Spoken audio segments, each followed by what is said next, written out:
Meron tayo dito, nagluto tayo ng chicken. Yan. Crispy natin para medyo malutong-lutong.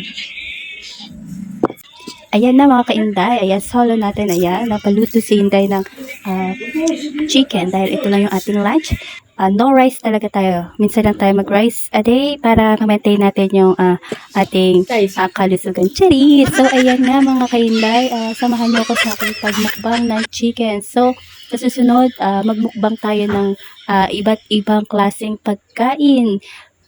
Kaso nga lang, hindi ko alam kung tataba ba tayo at syempre mamumulubi tayo kakamukbang. Ayan, wala pa tayong kita talaga dito kay lolo ng malakihan kaya hindi ko pa talaga kaya magmukbang ng tuloy-tuloy. So ayan mga kainday, salamat sa mga patuloy na sumusuporta sa atin. Shout out lang talaga sa inyo mga kainday. So, hindi dahil sa inyo, hindi naman talaga tayo dito kikita kahit papano at salamat sa ating mga solid followers dyan.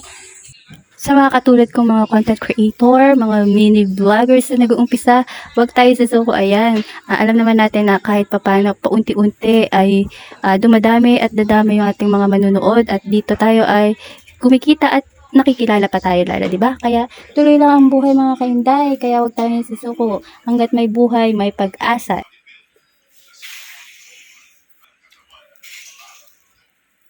So, hanggang dito na lang mga best friend, mga kainday. Salamat sa panonood. Ayan.